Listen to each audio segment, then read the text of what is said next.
Art Howe's Oakland A's of 2002 have done it themselves.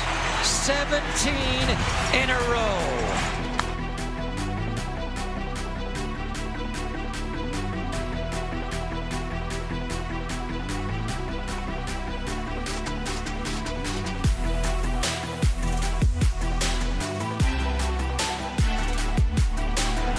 Swung on, fly ball, deep right field, they've done it again!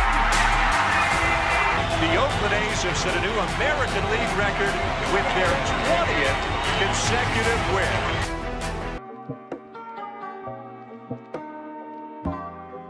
The Oakland A's are a small market team with one of the lowest payrolls in baseball. But they were smart, and a little lucky. They drafted the eventual 2000 AL MVP in Jason Giambi, traded for the expiring contract of Johnny Damon prior to the 2001 season, and the season prior to that, traded for an injury-riddled starter named Jason Isringhausen, who would eventually turn into their star closer. These three integral pieces led the Athletics to the 2001 postseason, but their series would end in the ALDS in 5 games to the Yankees, in large part to this play, which allowed the Yanks to walk away with Game 3.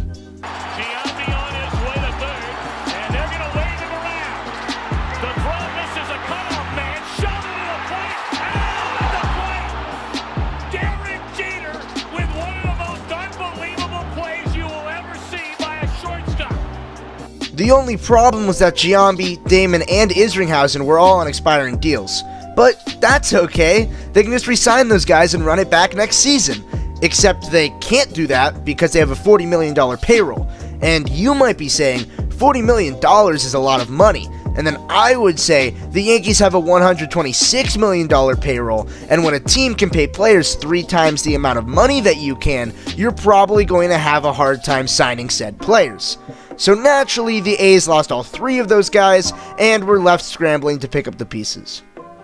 But even without 3 key players, the A's didn't have a bad roster. The lineup featured rookie sensation Carlos Pena, future Hall of Famer Jermaine Dye, Gold Glove and Silver Slugger Eric Chavez, and rising star Miguel Tejada. This lineup went along with a 3-headed monster in the rotation of Barry Zito, Mark Mulder, and Tim Hudson. But Brad Pitt and Jonah Hill, Billy Beane and Peter Brandt, Billy Beane and Paul DePodesta. For some reason, DePodesta didn't want to be in the movie. But Beane and DePodesta still had the problem of replacing the production that was left in the wake of 3 stars leaving, and not a lot of money to fill them. Beane and DePodesta would lean on analytics to solve the problem, and the solution they came up with was to replace Isringhausen with an increased role for Chad Bradford and adding Billy Koch as a closer, and Damon and Giambi were replaced by Jason's brother Jeremy Giambi, seeing a larger role, and adding former superstar David Justice, as well as Scott Hatterberg, who probably isn't that important and who we definitely won't talk about later. The A's started out the season struggling, and after a 5-16 run in May, the team sat 6 games below 500, finding themselves dead last in the division and 10 games back of first. There was also some contention between Beane and manager Art Howe because Howe wasn't using the players in the roles Beane had intended them to. So Beane decided to trade the players that were being misutilized, first Pena, then Giambi and reliever Mike Vrenefro, in exchange for outfielder John Mabry and Ricardo Rincon, as well as a few others. And things instantly started to change. The A's went on a 16-1 run in the middle of June that found them only 2 games back of the division-leading Mariners and a half game ahead of the Angels, putting them firmly in the playoff hunt. But then the A's started to struggle again, playing .500 baseball throughout the month of July, which was just enough to keep them in the hunt, but by August 12th they found themselves 4.5 games back of Seattle. The A's to this point had been led by stellar seasons from Miguel Tejada, Eric Chavez, rookie second baseman Mark Ellis, and a recent resurgence by Scott Hatterberg at the dish, as well as dominant pitching from starters Hudson, Mulder, and Zito, who had thrust himself into the Cy Young race, and relievers Bradford and Koch, all of which boasted an ERA under 3.5. August 13th was when things were about to change. They didn't know it yet, but the A's were about to go on the longest winning streak in American League history and the second longest winning streak in the live ball era, only the 1935 Chicago Cubs ahead of them back when the MLB only had 16 teams. The August 13th ball game that started the streak was a 5-4 win against the Blue Jays, in which Barry Zito pitched 8 innings, only allowing 1 earned run. But errors allowed Toronto to get 4 men to touch home. Despite this, the A's won in large part to a Jermaine Dye 3-run homer and a Billy Koch save that will be a common theme throughout this streak. Billy Koch saves it. And the A's, who lost last night 2-1, rally back to win tonight. The third game of the streak would be started by Corey Lidle. Coming into the streak, Lidle had a 5-9 record on the season, but he was going to have an anomaly of a streak like baseball has seldom seen. Lidle would give up only 1 run during the streak, including a 1-hit complete game shutout against Cleveland on August 21st, in which he gave up his only hit and only walk in the first inning and retired the following 25 batters. And the ball game is over, so he retires the last 25 batters in this ball game. It is his second one-hitter this year, and the A's have won 8 straight. After Lidle's first start, all the way until tying the Athletic franchise record 17 wins, the A's were dominating teams, winning by 5 runs per game during that 14-game stretch. The closest game during that stretch was the 17th one, where the A's needed to muster 3 runs in the 8th to break a tie and win the game. This stretch included 9 Billy Koch saves, the only 9 games that were even decided by 3 runs or less.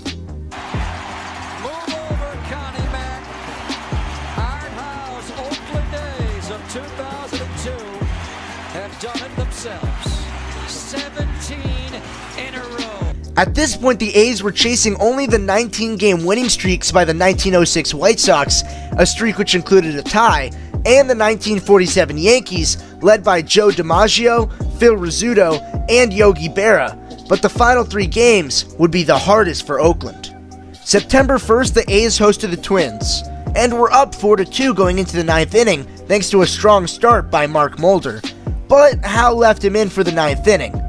Minnesota would hit back-to-back home runs on Mulder to tie the game, and then once Howe brought in Koch to try to stop the bleeding, he gave up a homer as well, and the Twins took a 5-4 9th inning lead. The bottom of the 9th saw 2 A's get on, and with runners on first and second, Miguel Tejada stepped up to the plate and ripped a home run to save the game and the streak. And the pitch, a fly ball hit to deep left center field. Miguel Tejada has done it. Miguel Tejada has a 3-run walk-off homer to win the game. Miguel Tejada is mobbed by his teammates, and Oakland has won their 18th game in a row. Miguel Tejada, who has had a season of big moments, just outdid himself. The next game, the A's came in attempting to tie the Yankees and White Sox all-time record, but they gave up another 8th inning lead, this time to the Royals. The game was tied at 6, and Tejada stepped into the plate in the bottom of the 9th once again, this time with bases loaded and 1 out.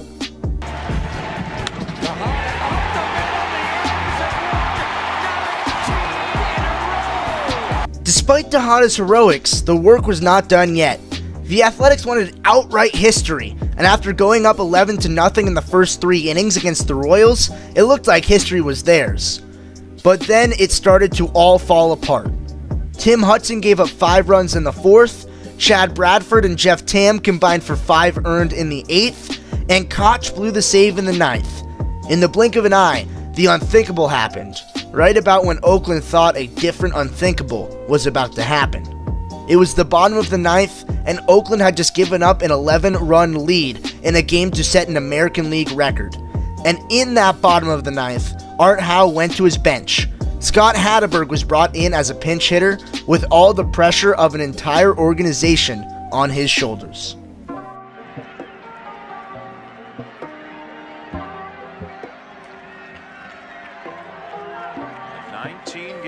Streak on the line here for the A's. The front runners in the American League West right now 3 up on the Angels. Swung on, fly ball, deep right field.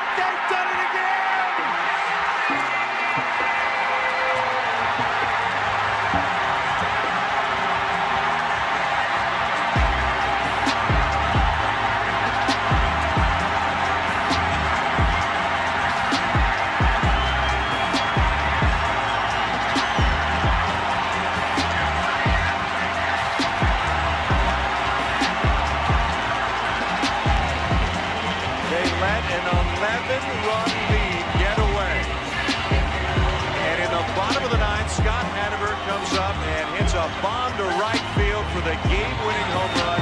The Oakland A's have set a new American League record with their 20th consecutive win. And this is a game nobody here will ever forget. After that hit, the A's' luck would run out. Their streak was snapped at 20 by the Minnesota Twins the next day. Oakland ended their streak up 3.5 games in the division and 7 games up on Seattle, the leader of the division when the streak started. Because of their season success, at the end of the year, Miguel Tejada and Barry Zito would win the AL MVP and Cy Young respectively. Tejada would end the year with a .308 batting average and 131 RBI, while Zito would take home the Cy Young with a 23-5 record and 2.75 ERA. Oakland would continue their momentum and ride into the playoffs. And the Oakland A's are the champions in the American League West for 2002. They faced off with the Twins in round 1. Oakland took a 2-1 series lead, but Minnesota would rout the Athletics in Game 4, leading to a winner-take-all 5th game. Mulder got the start and would pitch 7 innings of 2-run baseball, but he wouldn't get the run support he was looking for, and when he exited the game, the A's trailed 2-1. Bradford held the score in the 8th, but in the 9th, Koch would be the GOAT. The man who had secured games for them all season gave up 3 runs in the final inning. Oakland would try to rally and brought themselves back within 1 after this 3-run shot. Down the left field line deep, and this ball game is a 1-run game. Mark Ellis into the seats, and it is 5-4 Minnesota. But Oakland would give up 2 more outs and end their season the same way as their streak, against the Minnesota Twins. There he goes. And a pop-up. And they're battling the sun. Minkevich doesn't see it. Hawking comes over, and he's got it. And the Minnesota Twins have won the division series. Oakland was a team of destiny, the ultimate underdog, which rose to the peak and won 20 straight games. With a low payroll and innovation, this team reached the top. The only problem with this team of destiny is that their destiny also included losing to the Minnesota Twins.